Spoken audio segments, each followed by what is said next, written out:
There is a serious issue at Bradford City Football Club, an issue bigger than my hairline and bigger than the fact I need a lint roller for this jumper. As we all know, this is Bradford City's 6th straight season in League Two, and Jamie Rayner tweeted this morning saying since the start of the 2019-20 season, obviously the first season back in League Two for Bradford City, following our relegation in the previous campaign, Bradford City have conceded the third most goals in League Two, that being 39 after the 85th minute. Colchester have conceded the most with 48, and Swindon are the second most with 40, with thanks to Stats Perform for obviously the statistic. This obviously does only include League Two, it's not a wider EFL thing, but to concede 39 goals after the 85th minute in 6 seasons, that is a serious problem. In that time, I believe there's been 6, technically 7 managers if you count Truman and Sellers as separate, even though they were there at the same time, but there's been 6 different managerial reigns at Bradford City in that period, so you can't really put it down to them. There's been hundreds of different players, whether that be permanents, loans from the academy, experienced players who played in the Premier League, Championship, a couple from non-league. We've had everything that you could possibly name, and it's clearly not just on the players. The problem lies much deeper at Bradford City. There is a serious mentality issue. And let's just take it back to around the middle of last season when Bradford City CEO came out and said this. With the mandate that you've explained there, and you felt that was a mediocre mandate to maybe have to deal with, but when you look at league position since you've made that statement, the average league position of Bradford City has been 12th, including the 18th position right now. That is mediocre. Yeah, but we've made the playoffs for the first time in 6 years last season. Every time I listen to that clip, it just seems to get worse and worse to listen to. This is kind of the last chance for everybody at Bradford City. It simply has to be promotion this season. When we're accepting one playoff campaign in 6 years, do you really think that we're going to get promoted this season? Probably not. It's just the way he's so proud about how Bradford City got to the playoffs, then we absolutely blew it in the second leg at Carlisle. We weren't even particularly good in the first leg, to be honest. They were just very lacked that clinical edge in front of goal, but the second leg we absolutely shat the bed. Again, comes down to bad mentality. We go back to that statistic, 39 goals conceded after the 85th minute in the last 5 or 6 seasons. That is an absolute joke. Obviously, this comes following the back of our 99th minute heartbreak against Colchester, where we allowed someone to have a free header from a set piece, probably the last chance that we needed to defend. Our goalkeeper falls over his own feet, and what does it really come down to? Because yes, you can blame it on the mentality, and I do think that is a massive problem at the football club, but if you go and sign the best 20 players in the division, or the best 10 players in the division, then you have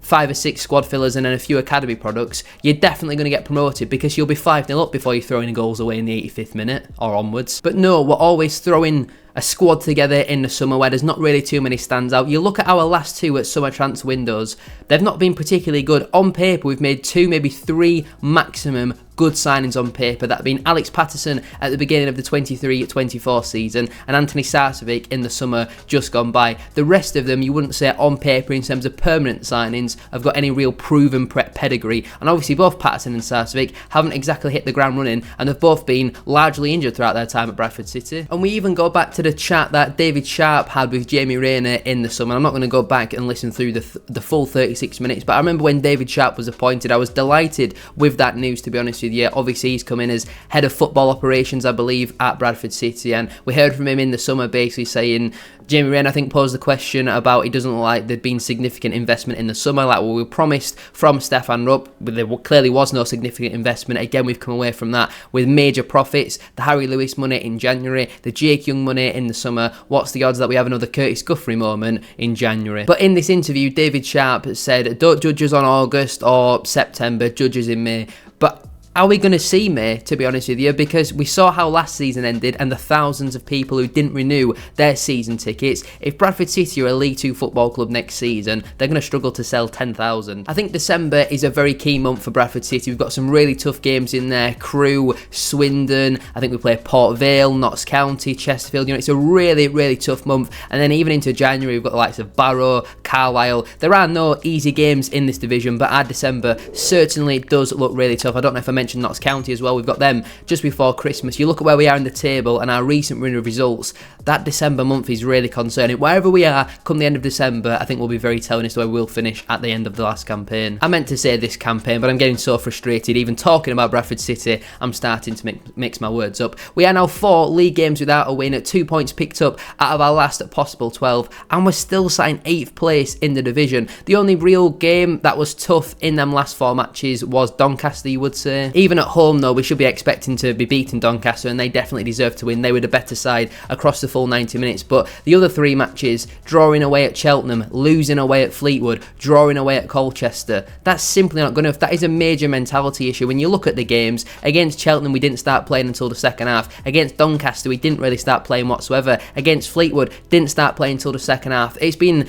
a problem under so many different managers at Bradford City where we actually only play for 45 minutes. How many times in the last 5 seasons would you say that Bradford City have dominated a game from minute 1 to 90? I'm not saying that we're having 50 shots, 80% possession, but you've got to be the better side for at least 70-80 minutes of the match. Control possession. Yes, the opposition are always going to have moments, but we should be putting teams to the sword. We drew away at Morecambe this season. How many points have we thrown away? Successful teams like Port Vale, for example, who are currently 5 points clear at the top of the table, go on and win loads of games in a row. I think it was 6-7 games in a row. They get a really disappointing result against Gillingham, don't score in that game, lose against a side who I don't think have won a game for 7 or 8 matches, but then they bounce back. They go away to Morecambe, which could have been a banana skin. They have that mentality. Bradford City don't have that, and until something changes, we all know what the problem is. Until that changes, I just simply don't see how we get promoted out of this level, and I don't want it to come across as, well, we're going on a bad run, so we blame the hierarchy, because yes, the players on the pitch, you know what I mean? I'm not saying it's Ryan Sparks' fault that we've conceded that corner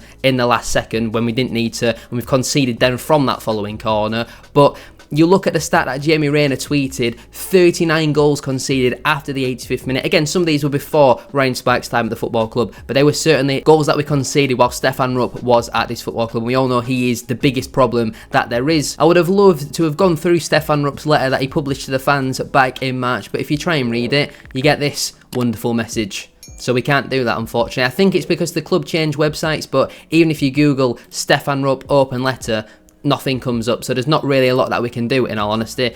It's just simply not available anywhere unless I go back through and watch my video. Now remember, the key points were he's trying to buy the stadium. We've had no update on that. He was going to come to more Bradford City matches. I think he's only been to 2, maybe 3 games so far this season at the absolute maximum. That's not been more present when we've played about 30 games, including cups, friendlies and all that sort of stuff. I'm not saying he should be going to Guiseley away in pre-season, but 2 or 3 league games by November, nearly December, that's not good enough. That's not being a present owner, is it? And to end today's video, we'll have a quick look at what Bradford City tweeted today. Tomorrow, the battle for top spot. This is the EFL trophy we're talking about. After the absolute shambles that we've served up on the pitch in the last 4 league matches, to have the audacity to tweet about a big game in the EFL trophy like this, it's an absolute disgrace. This sums up the mentality problem that there clearly is at Bradford City. It simply has to change. This is the last chance for so many people at the football club. The pressure is growing on Graham Alexander, but I feel like the fans are going to turn on other people before they turn on Graham Alexander. There's certainly a lot more people who want the hierarchy out rather than in, and something simply needs to change. Get your thoughts down in the comment section down below. I'd love to hear all your thoughts, whether you agree or disagree with me.